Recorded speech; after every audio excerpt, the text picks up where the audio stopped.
Кутмандуу кечиңиздер менен түз эфирде жаңылыктардын кечки топтому менен тааныштырабыз. Алгач бүгүнкү чыгарылыштын кыскача мазмуну.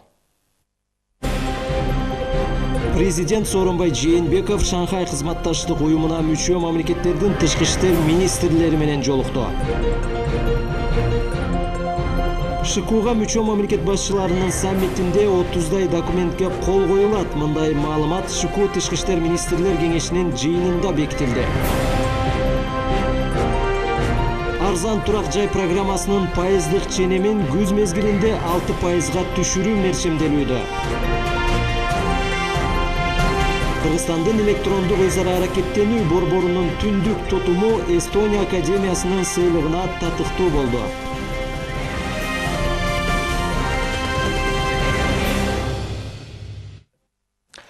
ШКУнун Бишкектеги саммитине даярдык. Тышкы иштер министрлеринин кеңешинин жыйынынын күн тартибинде эң маанилүү пункттарынын бири. Президент министрлер менен жолугуп жатып уюмга төрагалык кылууда Кыргызстан сериктештиктин практикалык жагын өнүктүрүүгө күч жумшаганын баса белгиледи.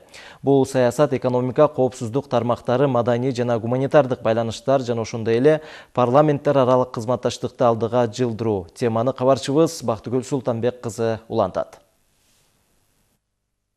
Шанхай кызматташтык уюмунун тышкы иштер министрлеринин отуруму Шанхай 8-дигинин мамлекет башчыларынын саммитин утурлай өткөрүлгөн эң негизги жыйын. Президент Сооронбай Жээнбеков менен тышкы саясат мекеме жетекчилери Шанхай кызматташтык уюмунун алкагында кызматташуунун ар тараптуу маселелерин талкуулашты. Мамлекет башчы азыркы күндө ШКУ эл аралык аренада ар тараптуу кызматташкан абройлуу бирикме болууга жетишкендигин белгиледи.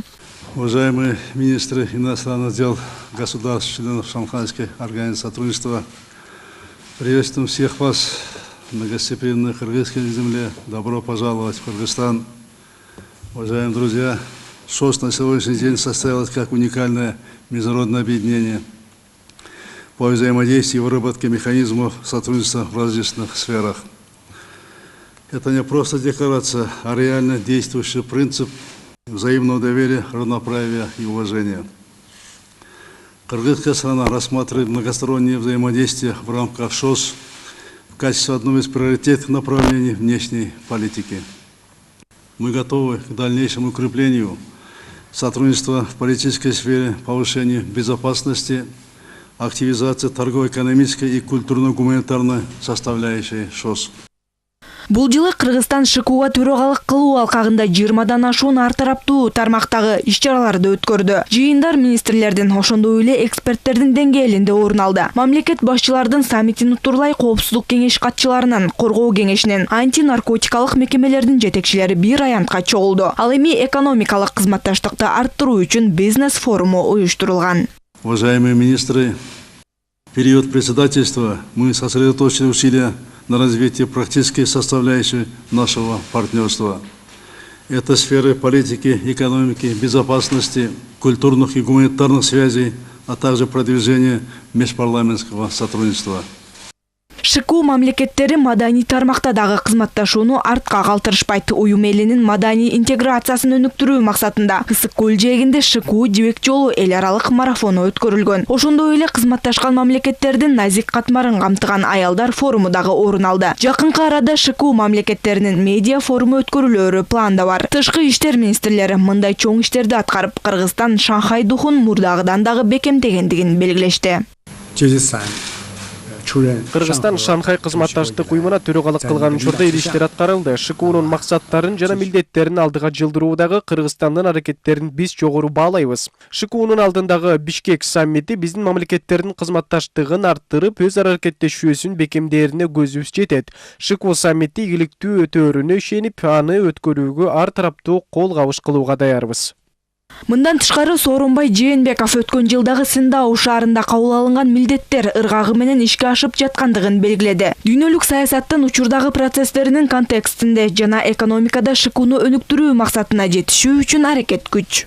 Хотел бы обратить особое внимание к развитию межпарламентского сотрудничества в рамках ШОС. Это создать все необходимые предпосылки для создания дальнейшего укрепления связи в этой, безусловно, важной сфере. Уверен, что принятие соответствующего решения Совета глав государств будет способствовать поступательному развитию организации и укреплению роли в глобальных и региональных делах. ШКУ мамлекеттер аралык ар тараптуу кызматташуунун туруктуу платформасы болуп калды. Тышкы иштер министрлери белгилегендей, ШКУ жылдан жылга өз ишмердүүлүгүнүн эффективдүүлүгүн көрсөтүүдө. Шанхай 8-диги так жана ишенимдүү принциптери менен аймактар аралык кызматташтыктын жаңы моделин түздү. Россия тышкы иштер министри Сергей Лавров белгилегендей, ар тараптуу кызматташуунун артып жаткандыгы бардык багыттарда байкалууда. Уважаемый господин президент, Урматтуу Сооронбай Шарипович, атайын көңүл бөлүп баарыбызды кабыл алгандыгыңыз үчүн зор ыраазычылык билдирем. Быйыл Шанхай кызматташтык уюмуна Кыргызстан төрөгалык кылганы кубанычтуу көрүнүш. Ага карата болгон даярдык жогорку деңгээлде болуп жатканын сезип турабыз. ШКУ жыл өткөн сайын өнүгүп өсүп, дүйнөлүк аренада кадыр баркы жогору, таасирдүү эл аралык уюмга айланды. Адамзатка коркунуч алып келип жаткан террорчулук, экстремизм, баңги ташууларга каршы бөгөт коюу боюнча биздин алган багытыбыз өзгөргөн жок. Уюмга мүчө мамлекеттер ортосундагы ижара бардык тармактар боюнча түзүлгөн пайдалуу келишимдер кеңейүүдө. ШКУнун алкагында маданият, туризм, саламаттык сактоо тармагында кызматташуу кеңири жайылып жатат. ШКУ Бишкек саммити ар тараптуу макулдашууларга жана стратегиялык чечимдерге жыш болмокчу. Бул тууралуу жолугушуунун катышуучулары белгилешти. Жолугушуу соңунда президент Сооронбай Жээнбеков кыргыз тараптын ШКУга төрөгалык кылуусуна колдоолор үчүн ыраазычылык билдирип, мамлекет башчыларга жылуу салам жолдоду жана ийгиликтерди каалады. Бактыгүл Султанбек кызы, Иният Эргешова, ЛТР, Бишкек. Ушул эле күнү президент Сооронбай Жээнбеков ШКУнун жана ЖККнун тышкы иштер министрлеринин кеңешинин кезектеги жыйындарына катышуу үчүн келген Россия Федерациясынын тышкы иштер министри Сергей Лавровду кабыл алды. Кыргыз-орус эки тараптуу кызматташтыктын учурдагы абалы жана артыкчылыктуу багыттары талкууланды. Президент Сооронбай Жээнбеков үстү-үстөгү жылдын март айында Россия президенти Владимир Путиндин мамлекеттик визити кыргыз-орус кызматташтыгы сапаттуу жаңы деңгээлге чыкканын, активдүү динамикага ээ болуп, конкреттүү мазмунга толуп жатканын тастыктаганын канаттануу менен белгиледи. Региондор аралык конференциянын алкагында 6 миллиард АКШ доллардан ашуун суммага 53төн ашуун контракттарга кол коюлду. Ректорлор форумунун алкагында жогорку окуу жайларынын ортосундагы мындан аркы кызматташуунун келечеги белгиленди. Кыргызстанда МГУнун филиалын ачуу боюнча макулдашуу жетишилди. Региондор аралык байланыштарды, ошондой эле жаштар саясатын бекемдөө боюнча пландар белгиленди. Мындан тышкары 2020-жылы Кыргызстан жана Россиянын кайчылаш жылы деп жарыялоого жөнүндө макулдашуу жетишилип, жакынкы күндөрү иш-чараларды өткөрүү боюнча биргелешкен уюштуруу комитети түзүлөт. Мамлекет башчысы ЕАЭП алкагындагы кызматташтыкка токтолуп, атамекендик ветеринардык көзөмөл системасы ЕАЭП системаларына шайкеш келет деп таанууда Россия тарап колдоо көрсөткөндүгү үчүн ыраазычылык билдирди. Очень рад видеть вас, уважаемый Сергей Викторович. Я всегда говорю, когда встречаюсь с российскими друзьями, что государственный визит Владимира Путина прошел очень успешно и весьма плодотворно. И этот визит показал, что наши двусторонние отношения вышли еще на более качественный новый уровень. И она прошла сверх нашим ожиданиям, где было подписано соглашение на более 6 миллиардов долларов. Мы сейчас, надеюсь, поработаем. И особо хочу отметить, это форум директоров, который прошел очень успешно. Такие хорошие, приятные и исторические встречи. И вот сегодня ваш приезд, третий раз приезжаете к нам. Это особо хочу отметить. Приветствую вас, добро пожаловать в Кыргызстан. большое спасибо, Сооронбай Шарипович, вам тоже самые теплые пожелания от Владимира Владимировича. Сизге Владимир Путиндин эң жакшы каалоо тилектерин жана ошондой эле меймандостук менен жылуу кабыл алганыңыз үчүн ыраазычылык билдирем. Россиянын мамлекет башчысынын жакында Кыргызстанга болуп өткөн визити мазмундуу жана жемиштүү болгонун дагы бир жолу белгилеп кетким келет. Анын алкагында тармактар аралык көптөгөн иш-чаралар өттү. Маанилүү жана мазмундуу документтерге кол коюлду. Бардык тармактык документтер боюнча биздин мекемелер кандай иш алып барып жаткандыгына байкоо салып турабыз. Россия тарап Кыргызстанды бардык башталыштарында жана эл аралык долбоорлордо колдоого даяр экендигин билдирем. Ушул эле күнү Сооронбай Жээнбеков Индиянын тышкы иштер министри Сушма Сваражды кабыл алды.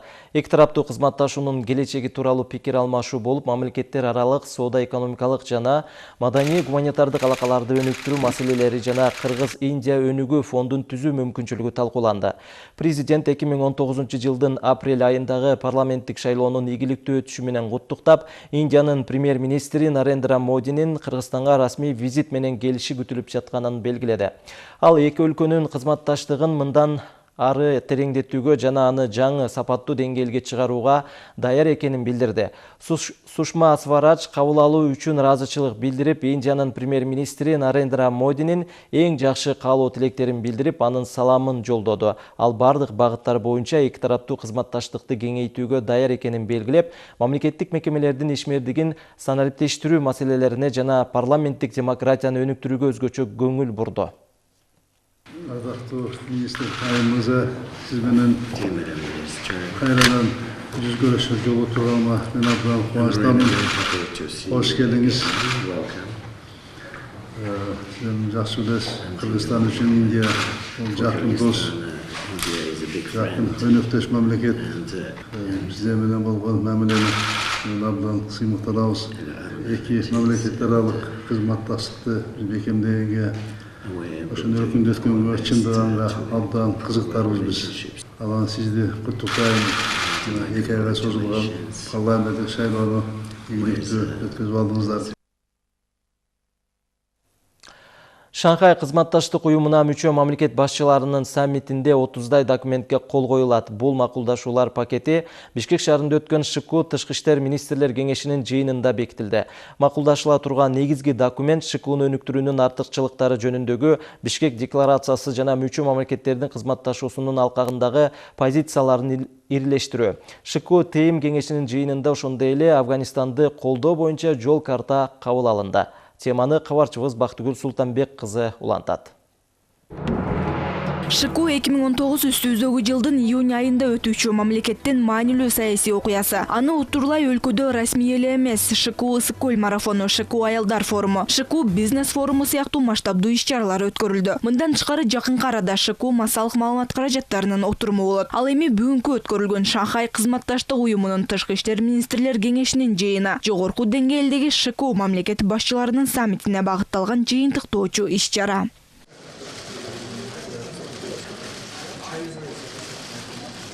ШКУ тышкы иштер министрлер кеңешинин күн тартибине коюлган негизги маселе дагы ушо. Тышкы саясат мекемесинин жетекчилери мамлекет башчылардын жолугушуусунун күн тартибине киргизиле турган документтер жыйындысын карашты. Алардын ичинен өзгөчө мааниси бар Шанхай кызматташтыгын өнүктүрүүнүн артыкчылыктары жөнүндөгү Бишкек декларациясы жана мүчө мамлекеттердин алака ичиндеги позицияларын ирилештирүү. Жалпысы болуп ШКУ министрлери 20дан ашуун документти мамлекет башчылардын кароосуна киргизет. Мы утвердили отчет о работе секретариата ШОС за прошедший год. Биз эң негизгилерден болгон маселе ШКУ алкагында кызматташууну арттырууну карадык.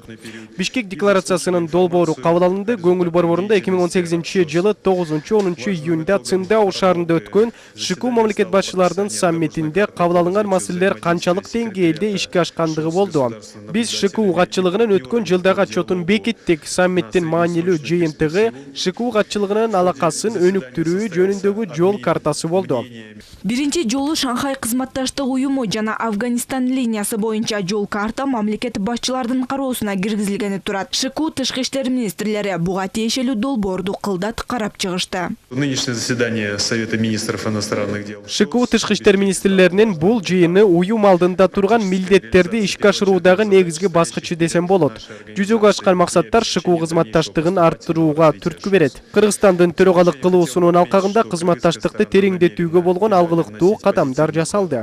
Чыңгыз Айдарбековдун мындай пикирине Шанхай кызматташтык уюмунун башкы катчысы Владимир Норов дагы кошулат. Айтымында Кыргызстандын ШКУга төрагалык кылуусу 8 тараптуу форматтагы кызматташуунун бекемделүүсүнө маанилүү роль ойнойт. Башкы катчы белгилегендей, ШКУнун башкы механизмдери менен органдары системалуу түрдө тыгыз иш алып барууда. Кыргызстандын өнүгүүнүн бардык багыттарын камтыган иш-чараларды демилгелегендиги уюмдун жаңы форматтагы кызматташуусуна өбөлгө болууда. Состоялись совещания и встречи. Тармактык министрликтер мекемелер ортосунда жолугушуу жыйындар өттү. Мындан тышкары эксперттердин отуруму болду.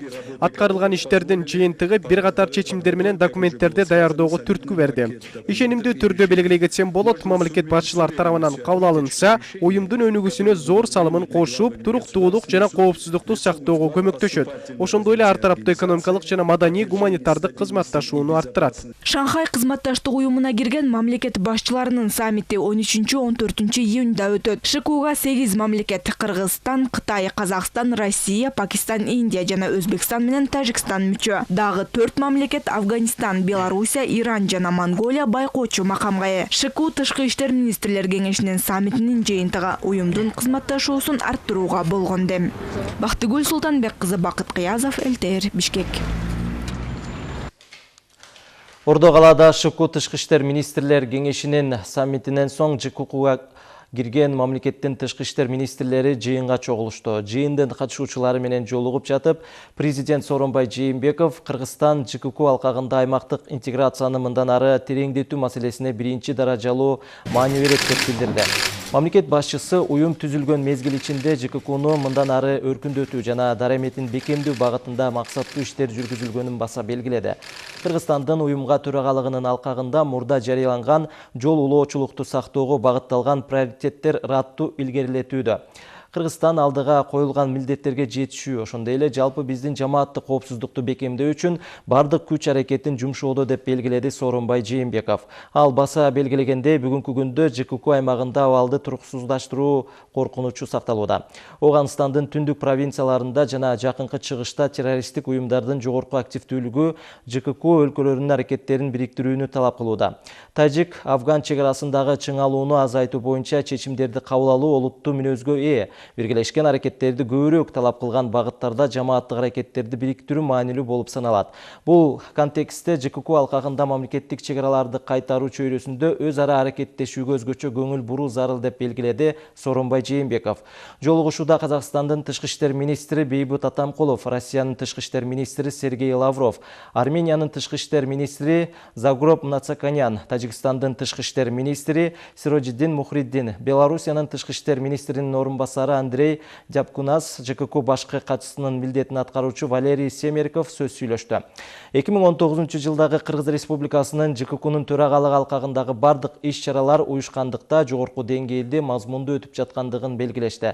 Кыргызстандын төрагалыгынын алкагында ЖККунун талаптарына шайкеш келген приоритеттерди толук колдоп, уюмдун улам өсүп бара жатканы тууралуу Кыргызстандын баасын бөлүшө тургандыктарын баса белгилешти. Жолугушуунун аягында президент Сооронбай Жээнбеков ЖККуга төрагалыгы учурунда кыргыз тарапка ар тараптуу жардам көрсөтүп, колдогону үчүн ыраазычылык билдирди.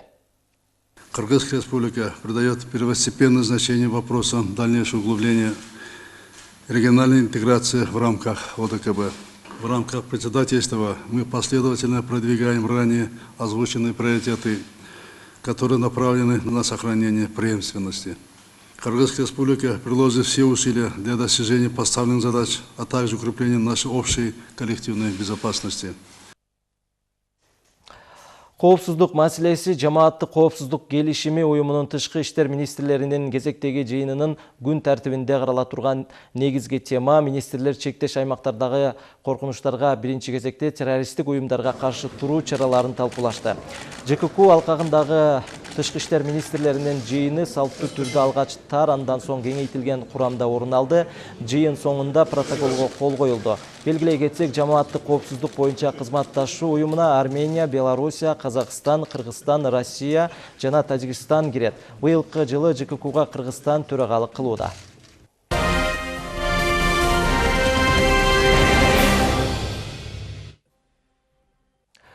Мыйзамдагы ууру Азиз Батукаевдин иши кайрадан коомчулуктун кызуу талкуусуна жем таштады. Кылмыш дүйнөсүнүн лөгү атыккан Батукаевдин түрмөдөн бошотулушу боюнча буга чейин 5 дарыгер кармалса, мурдагы вице-премьер-министр Шамил Атаханов дагы Бишкек шаардык ички иштер башкармалыгынын убактылуу кармоочу жайына киргизилди.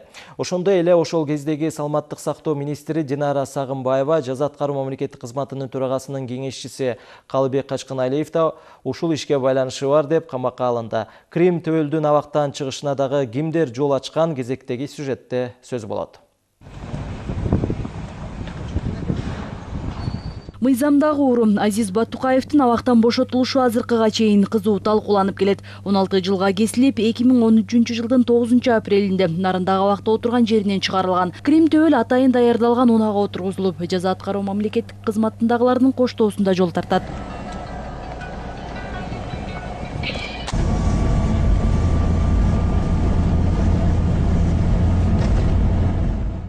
Нарындан сапар алган Батукаев аталган кызматтын кайтаруусунда Манас эл аралык аэропортуна келген. Ошол эле күнү аталган аба майдандын вип залы аркылуу өтүп, чартердик рейс менен Чеченстанга учуп кеткен. Паспорту даяр болуп калганын карабайсыңарбы?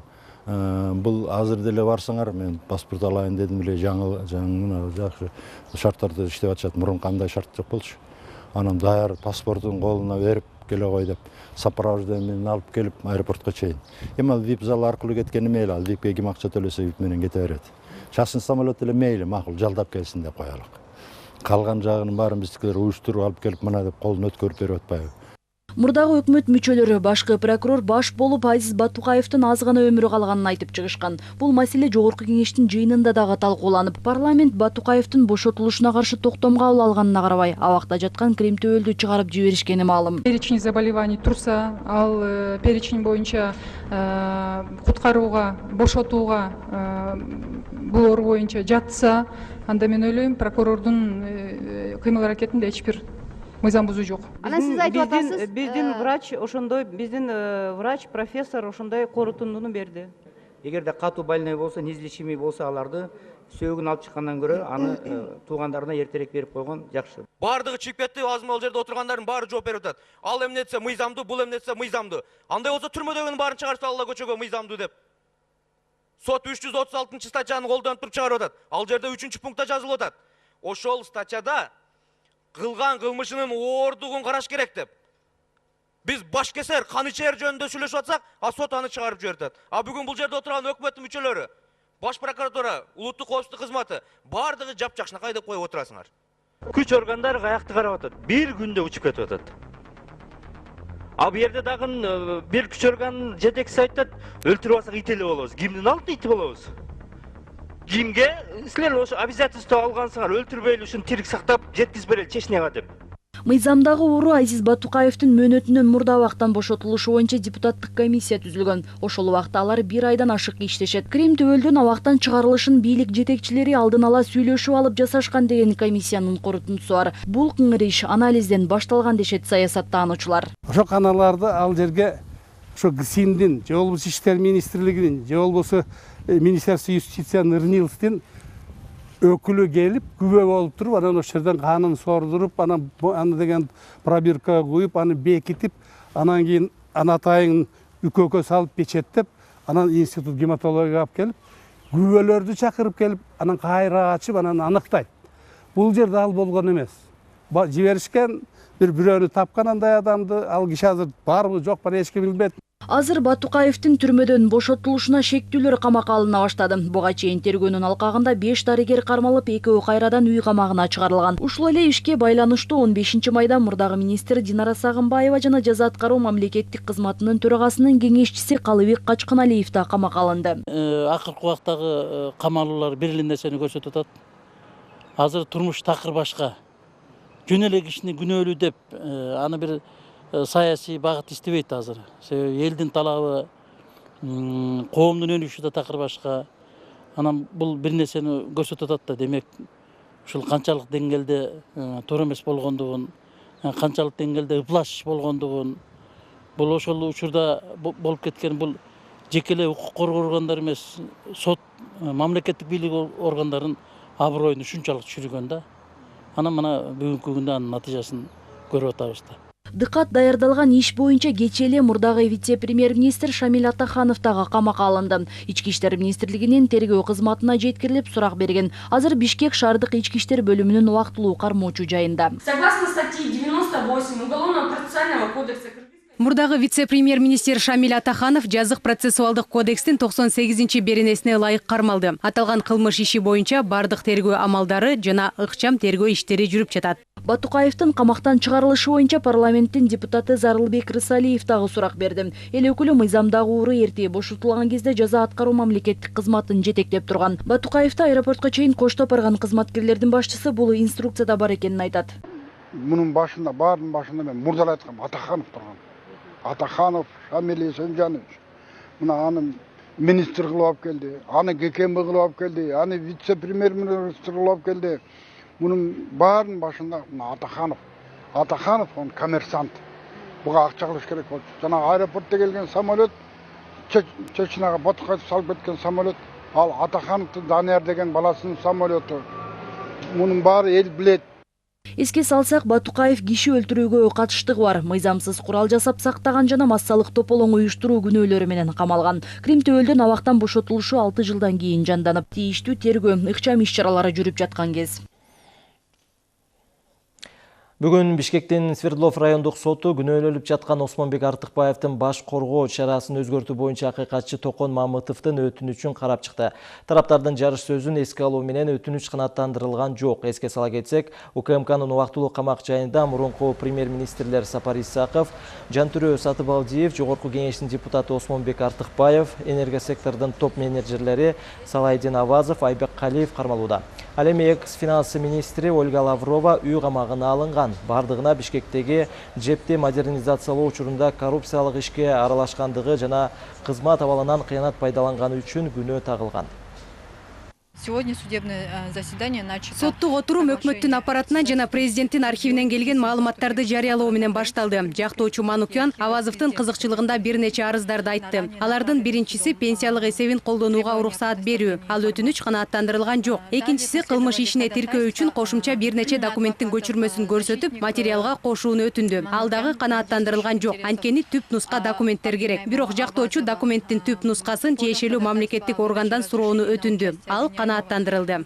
Состязательный процесс деп коет да, ошол айыптоочу менен жактоочу тараптар өзүнүн болгон аракеттерин кылыш керек да иш боюнча. Ошол себептен жактоочуларды эгерде алар тарабынан туура эмес ишке тиешелүү жок суроолор болсо, сөзсүз түрдө мамлекеттик айыптоочулар тарабынан сотко кайрылып, ал суроолорду четке какканга аракет кылдык. Эгер биздин талаптар туура болсо, сот тарабынан ал суроолор алынып салынды.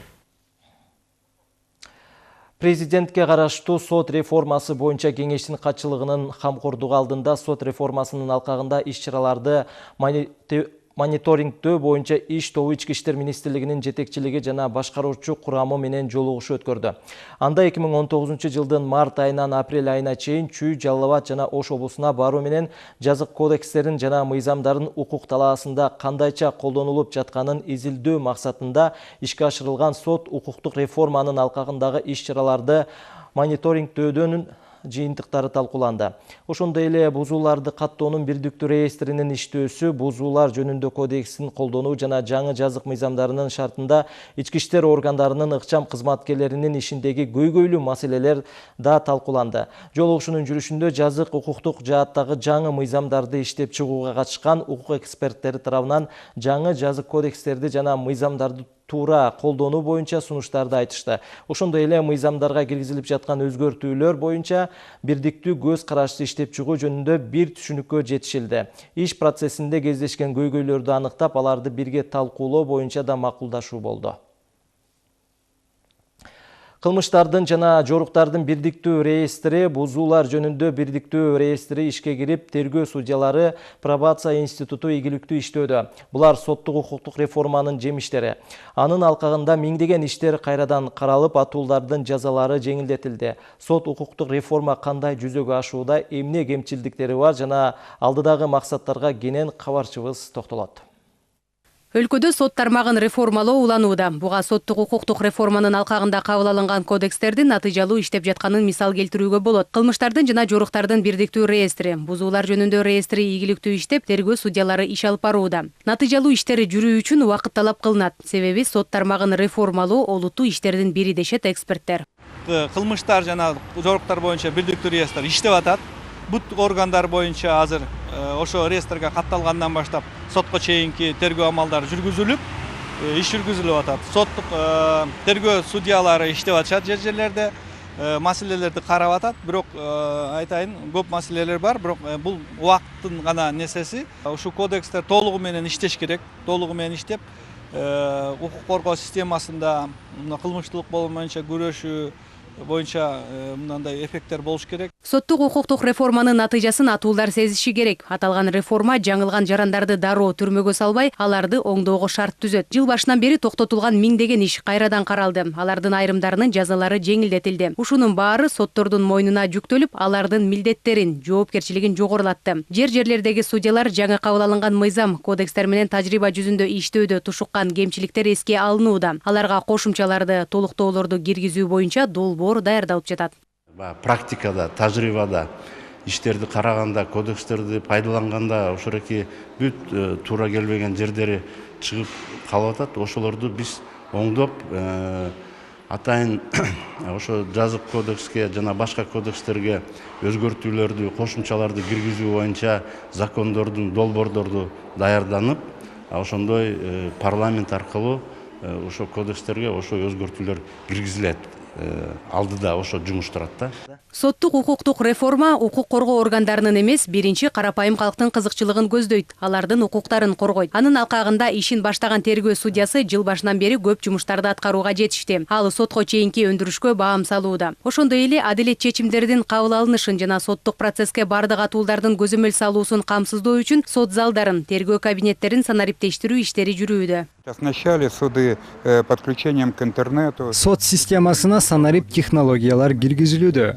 Компьютерлер коюлуп, интернетке кошулду. Жыл соңуна чейин бардык сот залдарында аудио-видео көзөмөл орнотулат. Буга кошумча автоматтык маалыматтык системасы биринчи инстанциядагы бардык сотторго киргизилди. Судьялар, алардын жардамчылары, катчылары окуудан өтүшүүдө. Жайдын аягына чейин бардык биринчи инстанциядагы соттор ушул система менен иштеп калат. Муну электрондук сот деп түшүнсөк болот. Ал аркылуу иш кайсы жерде каралып жатат, отурум кайсы күнгө жылдырылды деген өңдүү суроолорго жооп алууга мүмкүн. Реформанын жүрүшүн, жыл башынан тарта күчүнө кирген мыйзам кодекстердин иштешин эксперттик мониторинг кылуу тобу көзөмөлдөөдө. Алар Чүй жана Ош облусуна барып, сот жана укук коргоо органдарынын ишине баам салышкан. Жай айларынан тарта өлкөнүн башка облустарындагы соттук реформанын ишке ашышына мониторинг жүргүзүлмөкчү. Судебно-правовая реформа в Кыргызской республике продолжается. Реформа алга жылууда. Жазыктардын жана жоруктардын бирдиктүү реестри, бузуулар реестри жана тергөө судьясы сыяктуу институттар ишке кирди. Алар жаңы процессуалдык кодекс менен иштеп жатат. Азыркыга чейин Чүй жана Ош облусунда жаңы кабыл алынган мыйзам, кодекстердин кандай иштеп жатканын анализ кылдык. Июндан баштап Ысык көл жана Нарын облусундагы соттук укуктук реформанын ишке ашышын мониторинг кылабыз. Андан соң таласта ушундай иштер жүргүзүлөт. Жаңы мыйзамдардын алкагында кылмыш, жазык сот өндүрүшүн гумандаштыруу, криминалдан арылтуу жана укук бузуунун чыныгы мүнөзүн аныктоо иштери аткарылууда. Бул реформа президент Сооронбай Жээнбековдун демилгеси менен ишке ашууда. Өлкө башчысы сот тармагын жемкорлуктан арылтып, жарандардын ишенимин кайтаруу максатын белгилеген. Ал үчүн тиешелүү жетекчилерди кабыл алып, тапшырмаларды берип келет. Реформанын ишке ашышына тоскоолдук жараткандар жоопкерчиликке тартылаарын өлкө башчысы баса белгилеген. Жазгүл Сейдахматова, Арыскелди Көкүлбеков, ЛТР Бишкек. Кайрадан түзүлүп жаткан патрулдук милицияда иштөөнү каалагандардын саны арбын. Учурда арыз менен кайрылгандардын катары 300дөн ашты. Арасында жол коопсуздугун көзөмөлдөө кызматынын кызматкерлери менен катар жарандык коомдун өкүлдөрү бар. Документтерди кабыл алуу 6 июнга чейин жүргүзүлөт. Андан соң конкурстук негизде комиссия талапкерлерди элеттен өткөрөт. Мирбек мырза 9 жылдан бери Ички иштер министрлигинин кызматкери. Учурда мамлекеттик күзөт кызматында күзөт тескөөчү болуп иштейт. Маалымат каражаттарынын биринен патрулдук милициянын курамына сынак жарыяланганын окуп, ага катышууну чечкен. Анткени жарандардын коопсуздугун камсыздоо, алар менен тыгыз иштешүү жагат. Милиция кызматкери болгондон кийин бүт кызматтарда иштеш керек деп ойлойм. Бир жайда жүрбөйчү. Ошо сынакка тапшырып көрөлү, буюрса может өтүп кетет беребиз. Азыр деле менен эле иштейбиз, азыркы түрдө эле менен иштейбиз. Бирок мында көрөт. Ошо менен катышасың да. Мирбек сыяктуу конкурска катышууну каалагандардын саны арбын. Аларга тиешелүү адистер анкетаны туура толтурууну үйрөтүп, керектүү документтер боюнча кенен маалымат беришүүдө. Талаптар ошо биринчиден паспорт кызматы көлік туралы төрөлгөн туралы көлігі, окуу жайды бүткөндүгү документтер, айдоочу болуш керек көлігі. Ошо документтер тапшырылып бүткөндөн кийин биз бардык документтерди карап чыгабыз. Күнүнө 70-80 кишилер кайрылып атат. Бардык документтерди алынып туура болгондорун каттап жатабыз. Бардык штат боюнча 871 киши. Кайрадан түзүлүп жаткан патрулдук милиция кызматына иштөөнү каалаган 300 атуул арыз менен кайрылды. Алардын 210-у жол кыймылынын коопсуздугун камсыз кылуу башкы башкармалыгынын кызматкерлери, ал эми 90-у жарандык коомдун өкүлдөрү. Арыздарды кабыл алуу 6-июнга чейин жүргүзүлөт. Андан соң документтердин бардыгы конкурстук комиссиянын кароосуна жөнөтүлөт. Бардык каалоочулар документтерин тапшырса болот. Анткени конкурстун катышуучуларына талаптар жөнөкөйлөтүлгөн. Жогорку билим катардагы кызматкерлер үчүн зарыл эмес. Катардагы кызматкерлерге төмөндөгүдөй талаптар коюлат. Жашы 19-дан 30-га чейин болууга тийиш. Орто билимге ээ болуусу шарт. Эркектердин бою 170 сантиметрден кем эмес болсо, айымдардыкы 1 метр 65 сантиметрден жогору болушу керек. Ал эми офицердик курамга кирүүнү каалаган кызматкерлерге төмөндөгүдөй талаптар коюлат. Сөзсүз жогорку билимге ээ болуусу кажет. Жашы 21-ден 35-ке чейинки атуулдар кайрыла алышат. Бардык талапкерлердин соттуулугу жок болушу керек. Кабыл алынган документтердин бардыгын 14 адамдан турган комиссия конкурстук негизде электен өткөрөт. Анын 8-и жарандык коомдун өкүлдөрү, калганы Ички иштер министрлигинин кызматкерлери. Алар этап-этапка бөлүп талапкерлерди тандашат. Тааныш билиш салуу, туугандарын алып келүү четтетилген. Конкурс ачык айкын өтөт. ОРТ, врачебный комиссия, анан физическая подготовка деген 3 этапта өтөт атпайбы? Ошол тест өтөт биринчи учурда. Ал тест өтүп атканы именно билими кандай экенин, жогорку мындай жаза алганы, түшүнгөнү тексти деген сыноону өтөт. Ошон үчүн биз ушул этаптарды өтүп атканда ал кайсы кишилер өтүп атат, кандай берип атат, аны дагы мындай анонимдүү түрдө өтүп кете берет да, бүт тапшыргандардын баары. Конкурстук комиссиянын сынынан өткөн атуулдар гана Ички иштер министрлигинин академиясынын базасында 3 айлык окуудан өтүшөт. Анда мыйзамдар, жарандар менен иштөө эрежелери окутулат. Максат жаңы инспекторлордун аң сезимин өзгөртүү. Человек стоял там на перекрестке или прятался за кустом со своей палочкой.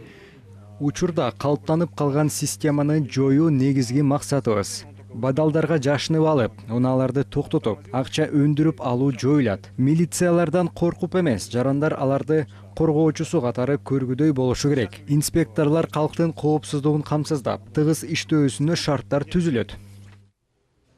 Кайрадан түзүлүп жаткан патрулдук милиция 1 сентябрда толук кандуу иштеп баштайт. Алардын айлыктары 21 000 сомдон жогору болоору күтүлүүдө. Күнүгө 600 инспектор нөөмөткө чыгып 8 сааттан иштешет. Өздөрүнө берилген аймакты тескеп, коомдук коопсуздукту сакташат.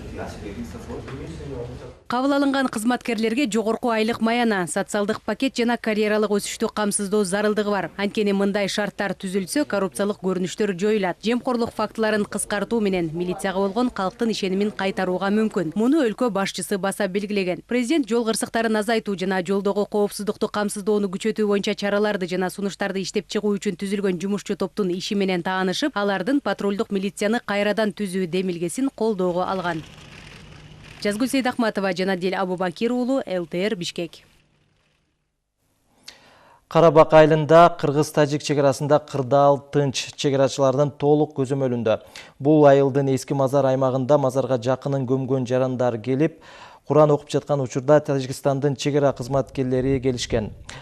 Алар менен жергиликтүү тургундар кайым айтышып, тажик чегарачыларын көрсөтөндүн аймагынан чыгып кетүүсүн талап кылышкан. Окуя болгон жерге Кыргызстан менен Тажикстандын чегара кызматтарынын өкүлдөрү келип сүйлөшүүлөрдү жүргүзүп жаткан кезде кыргызстандыктар тажик чегарачыларынын жолуна аң каза баштаган. Ошол мезгилде тажик чегарачылары асманга эскертүү иретинде ок атышкан. Ушул тапта эки тараптын сүйлөшүүлөрү уланууда. Мындан тышкары жергиликтүү элге түшүндүрүү иштери жүргүзүлүп жатат. Мамлекеттик чегара кызматынын маалыматына ылайык, эски мазар аймагы Кыргыз-Тажик шарттуу чегарасынан Тажикстан тарапка 150 метр ичкериде турат. Көрүстөндө кыргызстандык тургундар пайдаланып келишкен.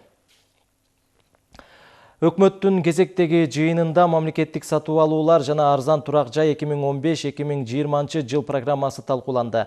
Иш-чаранын жүрүшүндө премьер-министр Мухаммедкалый Абылгазиев атамекендик сатып алууларга көңүл буруу зарылдыгында токтолду. Ал эми арзан турак жай программасынын пайыздык ченемин күз мезгилинде 6%га түшүрүү мерчемделип жатканы кошумчаланды. Темага кенен кабарчыбыз Салабат Эркетаева токтолот. 2017 жылы жалпысынан 105 миңге жакын тендер өткөрүлүп, суммасы 72,8 миллиард сомду түзгөн. Көрсөткүчү былтыркы жылы 93,4 миллиард сомго жетип, баш аягы 133 миң тендер өткөрүлгөн. Алардын басымдуу бөлүгүн кызмат көрсөтүү курулуш тармагы түзөт. Сатып алууларда натыйжалуулукту дагы да жогорулатуу максатында аткарылган иштерге финансы министри токтолду. Мамлекеттик сатып алуулар жөнүндө Кыргыз Республикасынын мыйзамына киргизилген акыркы өзгөртүүлөргө ылайык тикелей келишим түзүү методун колдонуучулары бир кыйла кеңейтилгендигин белгилейбиз.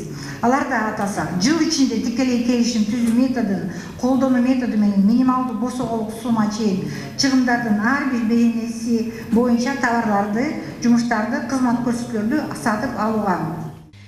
Деген менен мамлекеттик сатып алууларда атамекендик товар өндүрүүчүлөрдүн катышуусу аз. Басымдуусун чет өлкөлүктөр түзүүдө. Бир мисал, жергиликтүү электр энергия эсептегичтеринин турак жайларда көп колдонулбай жатышы.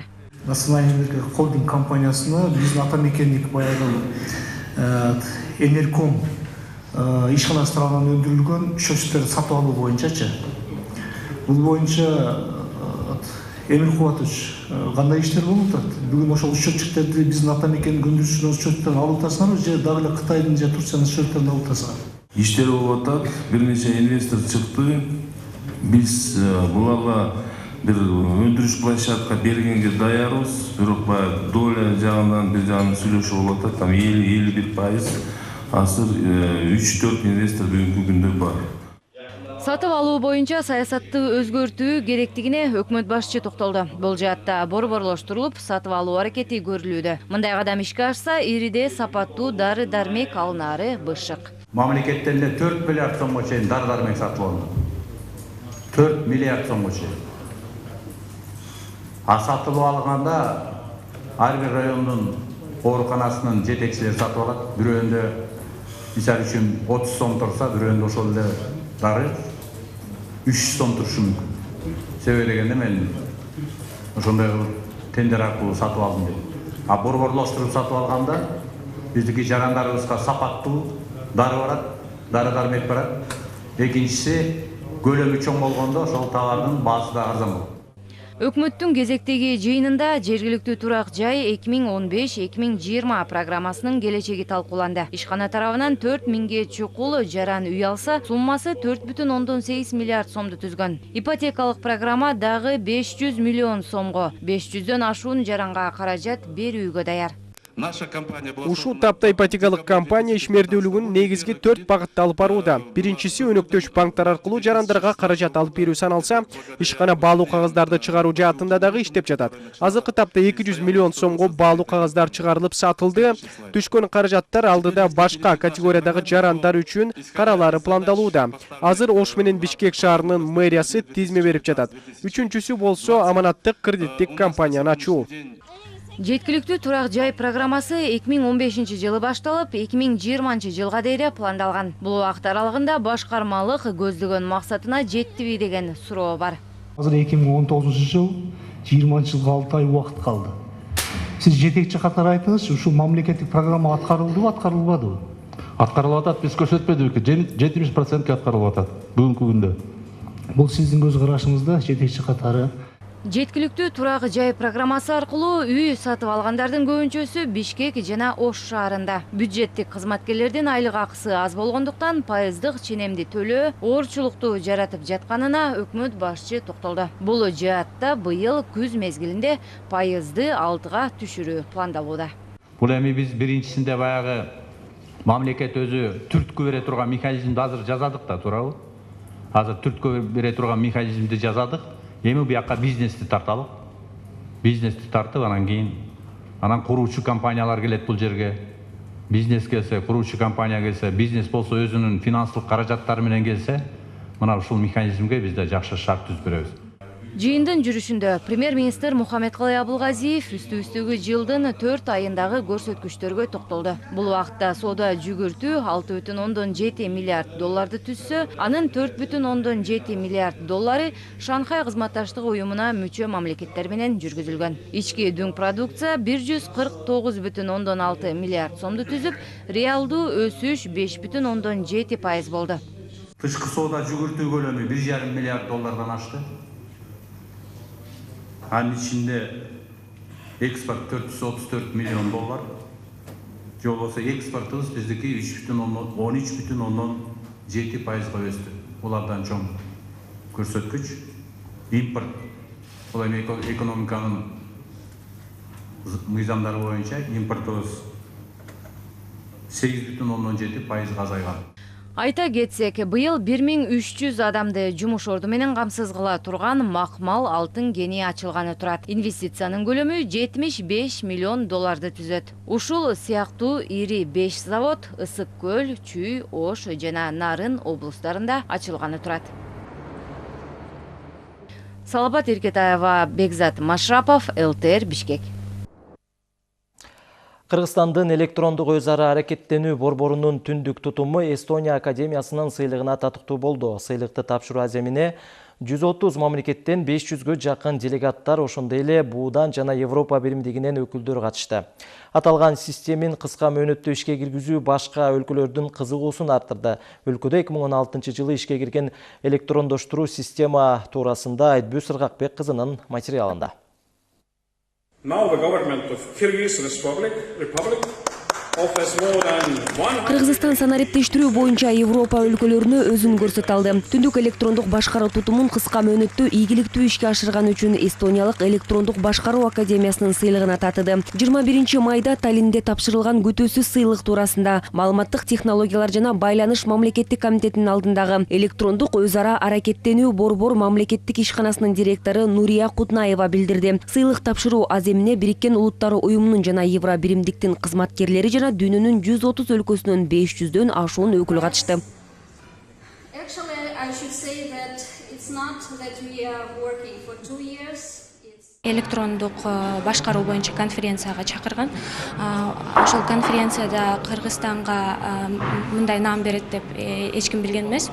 Бүгүн ошол наамды алып жаткан деле билинди. Бул башка мамлекеттин өкүлдөрү бизге келип, биздин директор, зам директорубузга келип сурап, кандай ушул системаны ушул аз убакытта ишке киргизе алдыңар деп сурап жатышты. Биз башка мамлекеттерге буну менен үлгү боло алабыз деп ишенебиз.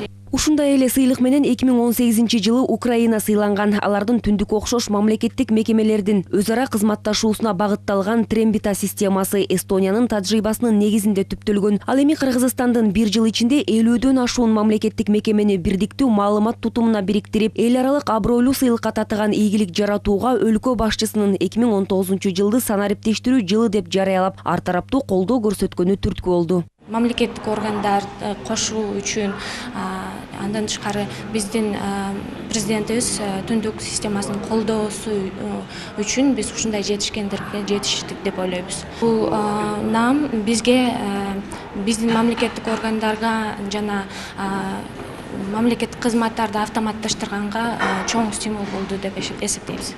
Президенттин жеке демилгеси менен өлкөнү санариптик трансформациялоо концепциясы иштелип чыккан. Ал негизги 3 багытты камтыйт. Жарандардын санариптик көндүмдөрүн өнүктүрүү, анын жыйынтыгы менен жаңы мүмкүнчүлүктөрдү берүү, өлкөнү башкаруу системасынын эффективдүүлүгүн жогорулатуу жана санариптик технологияларды өнүктүрүү менен туруктуу экономикалык өнүгүүгө жол ачуу. Ошол системанын жыйынтыгы болуп, бул электрондук форматта баардык мамлекеттик жана муниципалдык кызматтарды жарандарга санариптик форматта көрсөтүү.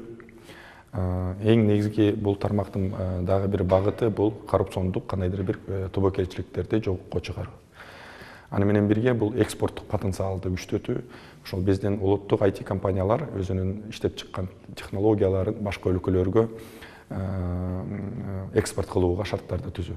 Бүгүнкү күндө мамлекеттик органдарды түндүк системасына кошуу иштери активдүү жүрүүдө. Учурда электрондук башкаруу тутумуна 53 мамлекеттик мекеме кошулган. Анын 19-у түндүктүн 31 тутуму аркылуу маалымат алмашып турушат. Эгерде март айында маалымат алмашуу 400 000 болсо, ал апрелде 700 000ге жеткен. Мындан тышкары 13 коммерциялык орган менен макулдашуулар жүрүүдө. Айтпөз Сыргакбек кызы, Рыскелди Көкүлбеков, ЛТР, Бишкек. Бүгүн Бишкекте азыркы көп маданияттуу дүйнөдөгү тилдердин биримдиги жана тилдердин ар түрдүүлүгү деген темада илимий тажрыйбалык конференция өткөрүлдү. Аны президентке караштуу мамлекеттик тил боюнча улуттук комиссия, билим жана илим министрлиги жана билим берүүдөгү заманбап маалымат технологиясы институту өткөрдү. Конференцияда азыркы көп маданияттуу дүйнөдө көп тилдүүлүктү өнүктүрүүнүн теориялык жана методикалык көйгөйлөрү, тилди окутуудагы заманбап байланыш технологиялары, тилдин маданияты жана социумдагы өмүрү тууралуу маселелер козголду. Өзүңүздөр баамдап тургандай, биз ааламдашы доорунда жашап жатабыз. Өткөн кылымдын 80-жылдарында глобализация терминин америкалык окумуштар колдоно башташкан. Мына бүгүнкү күндө ал биздин турмушка келип кирди. Кайсы жакты карабайлы ааламдашуунун мезгилин, мейкиндигин көрүүгө болот. Ошондуктан улуттук тил комиссиясы заманбап технологиялар институту менен бирге ушу көп тилдүүлүктүн бүгүнкү проблемалары, анын коомдук зарылдыгы, аткарып жаткан кызматы боюнча лингвистикалык аспектте теориялык практикалык конференцияны өткөрүп жатабыз. Ушуну менен жаңылыктардын кечки чыгарылышын жыйынтыктайбыз. Мен сиздер менен коштошом. Алдыда эртеңки күндүн аба ырайы тууралуу маалыматы бар. ЛТР каналы менен бирге болуңуздар.